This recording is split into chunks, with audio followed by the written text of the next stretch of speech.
জয় তারা। নমস্কার বন্ধুরা, আমি জ্যোতিষী গৌতম কুমার।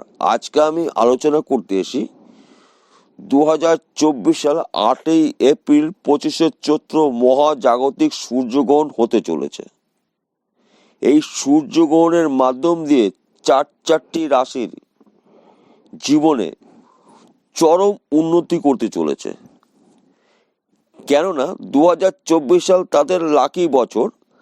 তাছাড়াও যে কিছু বাধা, কিছু বিঘ্ন, এগুলো তো থেকেই থাকে আমাদের জীবনে। এর হাত থেকে কিন্তু এরা মুক্তি পেতে চলেছে, অর্থাৎ এদের মুক্ত জীবন শুরু হয়েছে।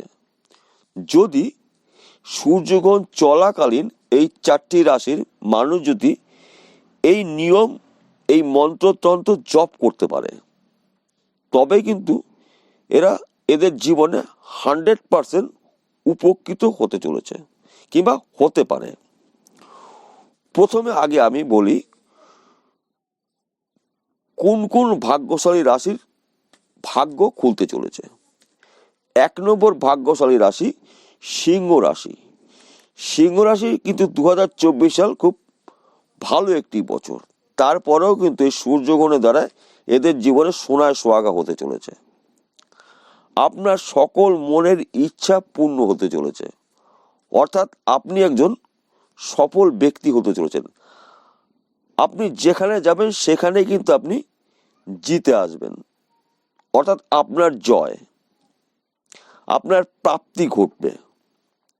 2 নম্বর ভাগ্যশালী রাশি বৃষ রাশি। বৃষ রাশির জাতক বা জাতিকাদের জন্য কিছু অশুভ দিক ছিল, সেই দিকগুলো কিন্তু কেটে যেতে চলেছে, সেই দিকগুলো থাকবে না। সূর্যগ্রহণের ফলে এরা কিন্তু মুক্ত জীবন এদের। 3 নম্বর ভাগ্যশালী রাশি মেষ রাশি। মেষ রাশির জাতক বা জাতিকাদের জন্য শুভ খবর অপেক্ষা করছে। এরা খালি একবার লুপে নিতে পারলেই হবে, খালি ধরে নিতে হবে খবরগুলো। দেখবেন আপনার জীবন সুখ শান্তি সমৃদ্ধির অধিকারী আপনি হতে চলেছেন। 4 নম্বর মহাভাগ্যশালী রাশি মিথুন রাশি। এদের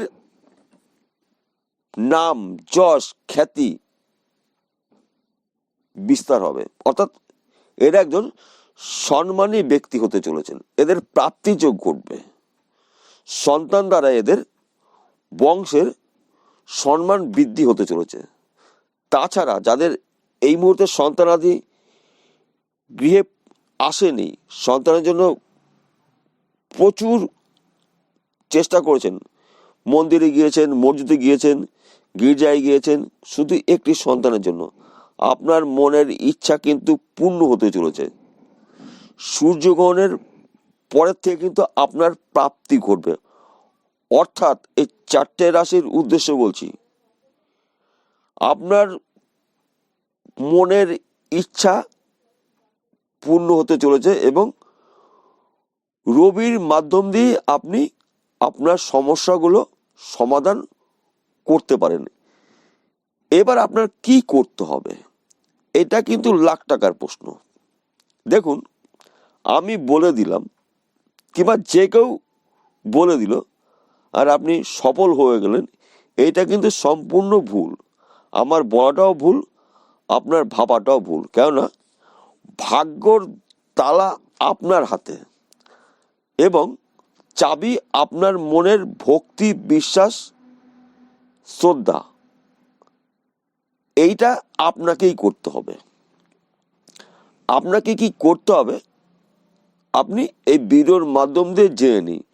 ভিডিওটি কখনোই স্কিপ করবেন না, শুরু থেকে শেষ পর্যন্ত দেখুন যদি জীবনে কিছু করতে চান। প্রথমত, সূর্যগ্রহণ শুরু হবে 8ই এপ্রিল 25শে চৈত্র সোমবার।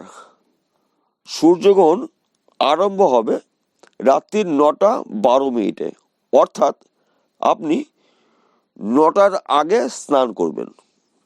স্নান করে শুদ্ধ বস্ত্র পরিধান করে, যদি আপনার সম্ভব হয় হলুদ রঙের কোনো বস্ত্র আপনি ধারণ করবেন, করে আপনার গৃহে পূর্ব দিকে মুখ করে বসবেন আসন পেতে। ঠাকুরের সিংহাসনের সামনে বসবেন না, কারণ ঠাকুরের সিংহাসন ছোঁয়া নিষেধ, কিংবা মন্দিরেও কিন্তু আপনার বসা যাবে না। একটি ফাঁকা জায়গায় আপনার নিতে হবে একটি ঘিয়ের প্রদীপ। প্রদীপের জন্য সারা রাত্রি জলে সেইভাবে আপনি ঘি ক্রয় করবেন। তার পাশাপাশি আপনি ধূপকাঠি নেবেন এবং আপনার কিছু কর্পূর আপনার কিনতে হবে। যখন সূর্যগ্রহণ শুরু হবে, অর্থাৎ রাত্রি 9:12 আপনি কিন্তু এবার আপনার কাজে বসে পড়েন। আপনার কি করতে হবে? আসন পেতে প্রদীপ জ্বালিয়ে, ধূপকাঠি জ্বালিয়ে জোরহাত করে সূর্য মন্ত্র জপ করুন। যতটা টাইম পারবেন ততটাই আপনার মঙ্গল। এবং আপনার মনের বাসনা, কামনা, ইচ্ছা সূর্যদেবকে বলুন।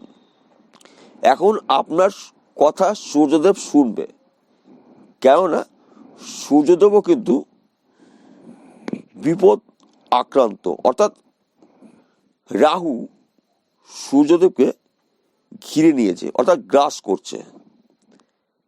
তাই বন্ধু, সূর্যদেবের মন্ত্র যখন জপ করবেন, তখন আপনার জীবনে যদি সূর্যের কুপ্রভাব পড়ে থাকে, তাহলে কিন্তু আপনি সূর্যের কৃপা পেতে পারেন। অর্থাৎ রবির কৃপা আপনার জীবনে ঘটবে আপনার মন্ত্রের দ্বারায়, আপনার ভক্তির দ্বারায়, আপনার শ্রদ্ধার দ্বারায়।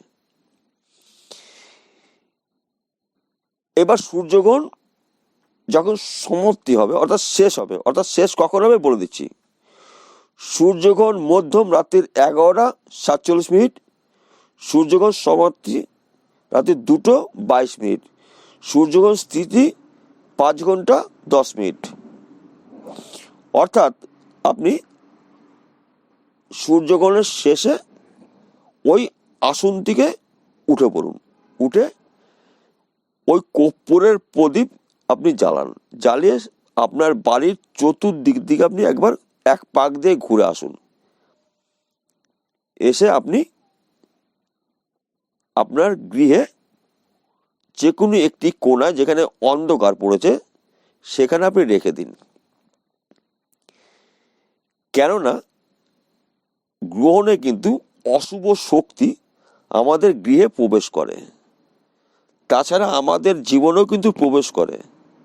তাই অশুভ শক্তিকে বিনাশ করতে একমাত্র কর্পূরের প্রদীপ জ্বালাতে হবে।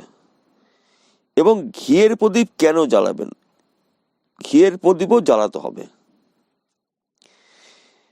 এইবার আপনি যদি সূর্য মন্ত্র জপ আপনি না করতে পারেন, দেবাদিদেব মহাদেবের মন্ত্র জপ করতে পারেন, কিংবা হনুমান চালিসাও আপনি পড়তে পারেন, কিংবা আপনি গীতা ভাগবত পাঠ করতে পারেন। তাছাড়াও কিন্তু আপনি কৃষ্ণনামও জপ করতে পারেন। এই ঠাকুরের খুশি করার একটি মাত্র উপায় এই গ্রহণে। আমি শেষের দিকে একটি উদাহরণ দিচ্ছি, হয়তো আপনার ভালো লাগবে। আপনার পিতাকে কেউ কোনো শত্রু আক্রমণ করছে, তাহলে আপনি কি করবেন? শত্রুকে ফুলের মালা পরাবেন না সম্বর্ধনা দেবেন? আপনি শত্রুর প্রতিরোধ করবেন, কিংবা আপনি শত্রুর সামনে দাঁড়াবেন। তদ্রূপ সূর্যলোকে তো আমরা তো আর যেতে পারি না, তাই মনের শক্তি দিয়ে আমাদের পিতা গ্রহ রবিকে আমরা শক্তি প্রদান করব। অর্থাৎ পিতা পুত্রর মিলন করবে এই সূর্যগ্রহণের মাধ্যম দিয়ে। সারা জীবন সূর্য মন্ত্র জপ করে যা না হবে, শুধুমাত্র এই 5 ঘন্টায় আপনার জীবন সার্থক হতে পারে, যদি আপনি বিশ্বাস, ভক্তি, নিয়ম নিষ্ঠাভাবে করতে পারেন। এবং এই ক্রিয়াটা প্রত্যেকটা মানুষ করা উচিত, করা দরকার, করা প্রয়োজন। তবে কিন্তু আমরা আমাদের অনেক বিপদ, অনেক সমস্যার থেকে আমরা মুক্তি পেতে পারি। কেননা সর্বশক্তিমান সূর্যদেব। সূর্যদেব যদি একদিন না পৃথিবীতে উদয় হয়, দেখবেন কীট পতঙ্গ মশা মাছি আমাদের এমনি খেয়ে ফেলবে। তাই বন্ধু, সূর্যদেবের অসময়ে পাশে দাঁড়াতে হবে। অর্থাৎ আমাদের পিতা বিপদগ্রস্ত আমরা প্রতিরোধ করব। কিসের দ্বারাই করব? মন্ত্র, সাধনা, ধ্যান, ভক্তি, বিশ্বাস, শ্রদ্ধা দিয়ে কিন্তু আমরা আমাদের পিতাকে রক্ষা করব, পরম পিতা। তাহলে বন্ধুরা বোঝা গেল। নমস্কার, আবার দেখা হবে।